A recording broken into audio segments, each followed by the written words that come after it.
1962 yılında bir tekstil fabrikasındaki 62 işçi birden aynı belirtilerle hastaneye başvurdu.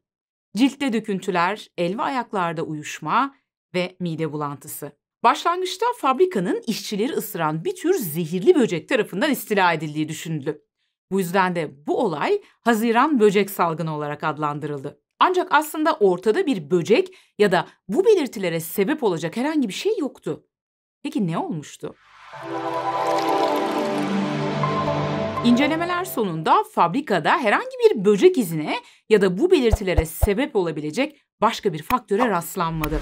Ve sonuçta bunun kitlesel bir histeri ya da sosyal bulaşma olduğu belirlendi. Hasta işçilerle görüşen uzmanlar mağdurların %90'ından fazlasının aynı vardiyada çalıştıklarını, çoğunun fazla mesai yaptıklarını, stresli ve yorgun olduklarını, yine mağdurların %50'sinin televizyonda bu haberleri gördükten sonra bu belirtileri göstermeye başladığını kaydettiler.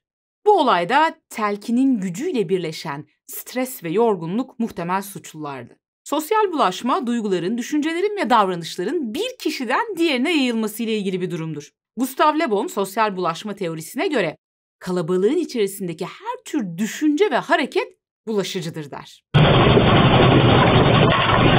Yavaş yavaş yavaş yavaş yavaş yavaş.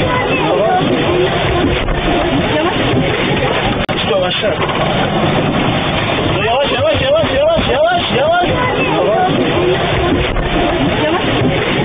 Kitlesel histeri ya da kitlesel psikojenik bozukluk ise aslında bir tür sosyal bulaşmadır diyebiliriz.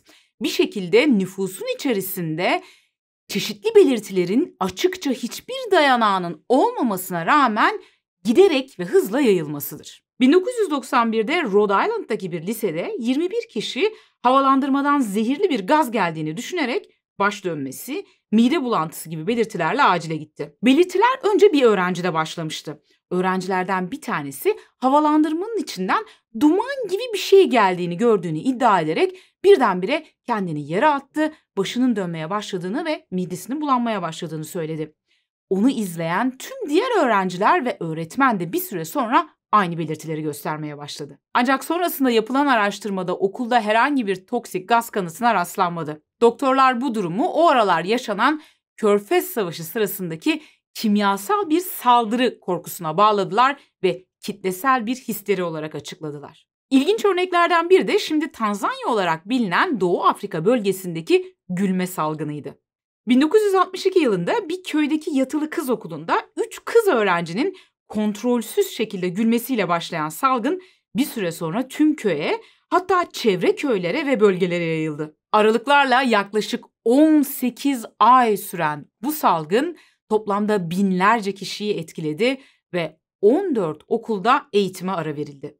Ne güzel işte gülüyorlar demeyin, zira bu salgının ya da bu salgın sırasındaki yaşanan rahatsızlığın belirtileri arasında arka arkaya gülme ve ağlama atakları, huzursuzluk ve bazen şiddet içeren davranışlar da yer alıyordu.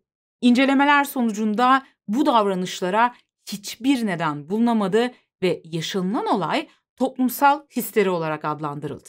Beynimizdeki ayna nöronlarla bir süre sonra farkında olmadan bilinç dışı bir şekilde karşı tarafın beden dili ve ses tonunu taklit ettiğimizi biliyorduk. Ancak görünen o ki taklit ettiğimiz tek şey karşı tarafın beden dili ve sesi değil.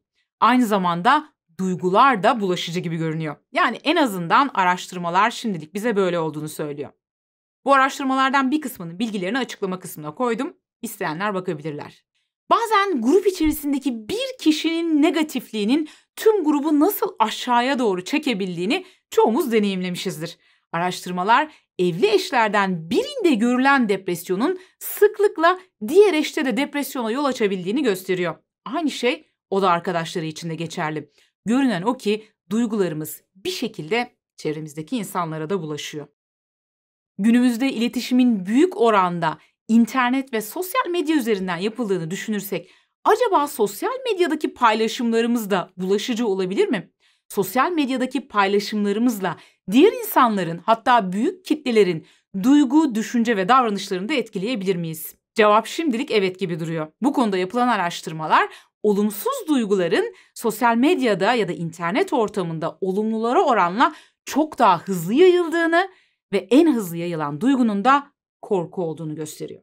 Ne de olsa hayatta kalmayla birebir ilgili bir duygu. 2014 yılında yapılan ve yaklaşık 700 bin kişinin sosyal medya paylaşımlarının incelendiği bir araştırmada sosyal medya paylaşımlarımızın diğer insanların duygularını etkilediğini, hatta onların da aynı duyguları hissetmesini sağladığını gösteriyor. Facebook kullanıcıları ile yapılan bu deneyde haber kaynaklarında olumsuz paylaşımlar gören kişilerin yine aynı şekilde daha olumsuz ve karamsar paylaşımlar yaptıkları, tam tersine ana haber kaynaklarında, ana sayfalarında daha olumlu, daha pozitif paylaşımlar gören insanların ise o gün içerisinde daha pozitif paylaşımlar yaptıkları gözlenmiş. Evet, görünen o ki duygular da sosyal medya üzerinde ve internet üzerinde son derece hızlı bir biçimde yayılabiliyor ve kitleleri etkileyebiliyor. İnternet ile ne kadar geniş kitleleri düşündüğümüzde aslında bu bilgi biraz ürkütücü.